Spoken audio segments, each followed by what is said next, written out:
Patrick Mapuda.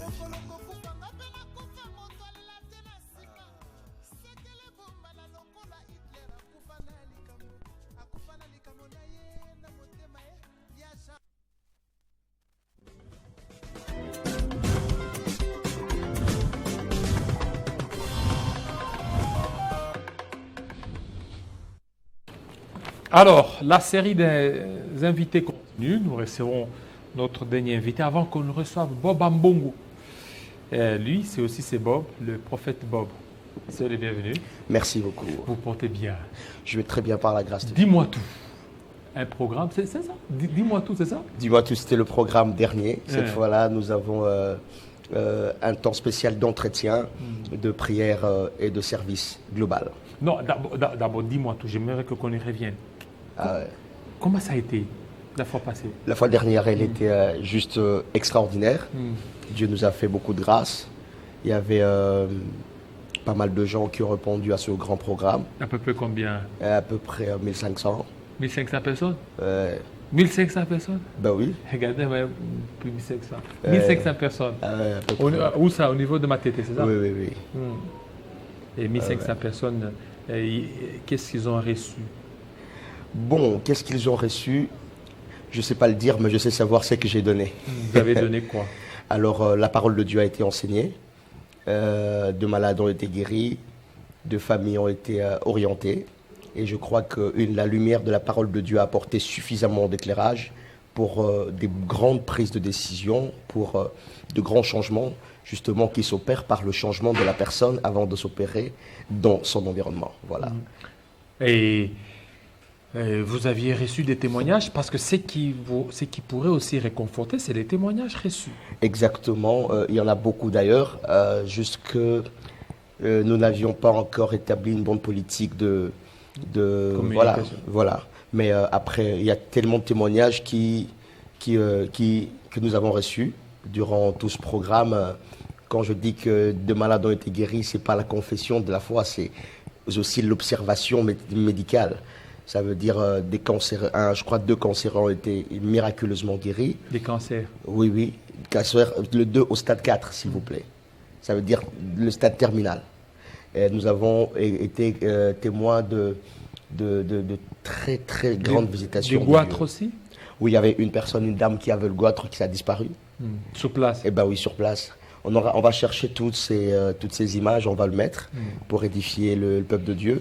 Et voilà, Dieu a instruit son peuple, Dieu a orienté des... Ce n'est pas du mankiona, ou du mankiona tel que dénoncé par certains pasteurs. Oui, bon, après, les mankiona, c'est un concept que je trouve assez... Non, je ne pense pas que ça peut être du mankiona, parce que ce sont des personnes responsables, heureusement pour nous. Vous savez, avec tout ce mélange qui se font dans notre ville de Kinshasa, dans le pays, même dans ce siècle, pas qu'à Kinshasa, même dans d'autres cieux, sont des personnes responsables financièrement, très stables. Donc vous ne pouvez pas influencer facilement par l'argent ou par quoi que ce soit. Donc déjà, j'ai béni Dieu par ce sont de personnes. Vous voyez, vous savez. Voilà. Alors, vous avez dit 1500, mais 1500, vous pouvez commencer déjà une église. Pourquoi vous ne commencez pas? Bon. Vous attendez toujours l'ego des dieux? Ou ce n'est pas votre vision? Initialement, ça ne fait tellement pas partie des prévisions que j'ai d'avoir forcément une église locale, comme une assemblée locale. J'ai un modèle qui m'inspire. Je l'ai dit ouvertement, je m'inspire de 3 personnes principalement en termes d'organisation ministérielle. Puisque Dieu ne m'a pas encore dit... Qui sont ces 3? Je vais les citer dans les prochaines secondes. Puisque Dieu ne m'a pas encore dit, voilà, lance une église locale, et je ne peux pas m'engager dans quelque chose que Dieu ne m'a pas donné l'initiation. Alors, je m'inspire du ministère du fait évangéliste, un grand-père de Réveil, Reinhard Banquet, de son ministère Christ pour toutes les nations, Céphane, qui d'emblée n'est pas une église. Ça veut dire le ministère Céphane est un ministère itinérant, qui tient des activités dans le but de gagner les âmes et de manifester l'influence du royaume partout dans le monde, mais qui, en cas de besoin, peut établir des églises pour l'édification. J'ai bien dit en cas de besoin. Ce qui fait que dans notre ministère, nous avons l'autonomie, nous aurons dans le temps l'autonomie peut-être d'implanter des églises dont je n'estime pas en être le pasteur, mais moi je veux fonctionner dans mon ministère itinérant de ville en ville, de village en village, de nation en nation pour la vision et le mandat que Dieu m'a assigné. Voilà. Et la deuxième personne? La deuxième personne, je vais le dire tant mieux que mal, je m'inspire du modèle de Maman Olangui. Dans ma tendre jeunesse, disons ma tendre enfance, j'ai côtoyé, certes j'étais déjà à l'église Centre Évangélique La Résurrection depuis tout petit, pour ne pas dire tout bébé, mais il arrivait de temps où moi, ma mère, nous embarquait au ministère de Maman Olangui, SIFAMSI à la 17e rue, et donc ce ministère vous offre un cadre de prière, un cadre où vous avez une certaine largesse par rapport à l'église locale, de chercher la face de Dieu pour de besoins bien précis, qui ne vous détachent pas forcément de votre église locale. Vous restez engagé dans votre église locale, mais vous pouvez à trouver un cadre bien plus spécifique pour de besoins précis, d'aller chercher Dieu, d'aller apprendre sur des sujets que l'église locale ne parlerait pas tellement dans tout le détail. Vous voyez? Alors, je me suis beaucoup inspiré de la façon, surtout dans le départ, de la façon dont s'organisait le ministère SIFAMSI du couple Olangui. Et donc, voilà, nous offrons un cadre où des hommes peuvent écouter la parole de Dieu, peuvent être formés, édifiés, impactés, sans forcément en faire un système régulier. Parce que nous croyons que Dieu nous a appelés pour recueillir et relâcher. Donc c'est ça. Et nous croyons que c'est la méthode de Dieu pour étendre l'influence. Et le troisième modèle que j'ai dans le ministère, bien sûr que c'est pas tellement congolais parce que vous voyez le modèle ministère en permanence n'est pas typiquement congolais. Je m'inspire beaucoup du ministère itinérant du pasteur Béni-In, un grand homme de Dieu dans le monde qui aussi exerce un ministère itinérant. Il n'a pas d'église. Il n'a pas d'église. Il n'a pas d'église. Une église locale, comme telle. Il n'a pas d'église d'attache non plus. Selon mes recherches, actuellement, je ne pense pas qu'il ait une église d'attache. Il vit de son ministère. Je crois que dans le temps, il avait une église qu'il a dû laisser pour s'occuper uniquement de choses que Dieu lui avait fait comprendre sur son ministère. Et je pense que la multiplication des églises locales, c'est une bonne chose, mais ce n'est pas forcément la meilleure chose dans tout le cas. Parce qu'aujourd'hui, il est sans doute observé sur la ville de Kinshasa, le nombre d'églises locales qui naissent chaque jour par coup de tête, par besoin, par don spirituel, mais qui ne relèvent pas forcément d'un mandat ou d'un appel de Dieu dans cette direction-là. C'est comme ça qu'on a aujourd'hui, dès que quelqu'un émerge dans l'expression d'un don, il sent qu'il doit être pasteur d'une église. Et je crois que ce n'est pas tellement ça. Parce que le don ne sert pas à diriger, mais à édifier. J'aimerais que les gens apportent cette nuance. Quand on a le don, ce n'est pas pour conduire. Quand on a le don, c'est pour construire. Et vous pouvez construire sans forcément être l'auteur de l'édifice. Vous voyez, c'est pour ça que j'encourage à tous ceux qui exercent de dons, si Dieu ne vous appelle pas à être leader d'un ministère, ne vous improvisez pas. Vous pouvez bien travailler sur le leadership de quelqu'un, ou vous pouvez, si Dieu vous oriente, avoir un cadre d'expression de votre don, sans toutefois en faire une église locale. Donc, c'est ça pour vous, parce que vous vous inspirez de toutes ces personnalités dont vous avez fait. Je m'inspire de ce modèle-là. Voilà, de ce modèle.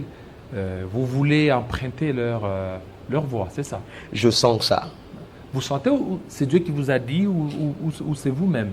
Non, ça c'est les orientations de Dieu. Je me souviens à 3 jours avant la mort du feu évangéliste Reinhard Bonnke, j'étais en retraite.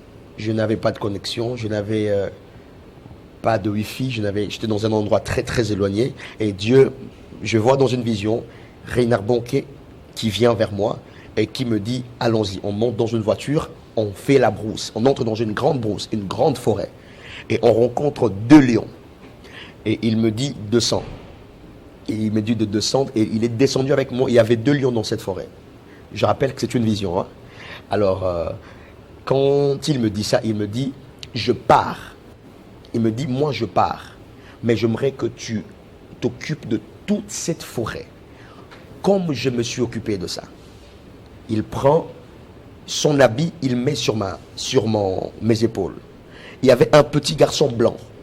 J'ai encore la vision dans ma tête, c'était un petit jeune homme. Il avait il était, comment on dit, il était blond, pardon. Alors il est venu, il m'a dit, je veux te conduire là où papa plaçait ses choses. On dirait que ce petit enfant, c'était comme son petit-fils, mais il était vraiment petit. Dans le cadre, dans le sens de ma vision, et il a prié pour moi, il m'a dit que moi je pars. Et quand je me réveille, Dieu me dit, dans quelques temps, dans quelques jours, Reinhard Bonke ne sera plus, et prie pour hériter de ce que je lui ai donné. Alors je continue ma prière dans ce sens, c'est pour ça qu'il a été d'une grande inspiration, surtout la façon de mener des activités à caractère évangélique, mais aussi comment il a implémenté l'évangile dans différentes nations. C'est extraordinaire et impressionnant. Je crois qu'à partir de cette vision, j'ai commencé à construire mon modèle ministériel à partir de la vision que j'avais reçue de ce jour-là. Et Maman Langui, comme je vous ai dit, ça suit le rythme. Donc je sais que quand nous, on côtoyait ce ministère, étant toujours attaché à mon église locale, le centre évangélique La Résurrection, que dirige mon père spirituel, les révérends Dominique Ngoy, Kabouya. Alors, je sais qu'à l'époque, il n'y avait pas de baptême. Je ne sais pas si aujourd'hui c'est intégré. Il n'y avait pas de je sais pas. Sainte-Seine. Il n'y avait pas de Sainte-Seine.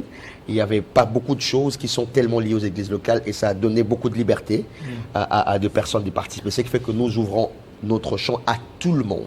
Et dans tout ça, quel rôle a joué votre père spirituel Dominique Ngoy Kabouya? Comme il le dit souvent, mon père spirituel, les révérends Dominique Ngoy Kabouya, demeure un conseiller. Il m'a toujours dit, j'aime la phrase qu'il me dit, à toutes les fois où je parle avec lui, il me dit souvent, Bob, moi je ne suis pas là pour te freiner, je suis là pour t'orienter. Si Dieu te demande de faire quelque chose, n'aie pas peur de me le dire. Je ne suis pas là pour bloquer ce que Dieu veut faire avec toi, mais pour te donner les bases et pour prier pour toi afin que ce que Dieu te dit, que tu sois en même de le mener. Donc mon père spirituel joue un rôle de conseiller, d'une source d'orientation et des couvertures. Je sens,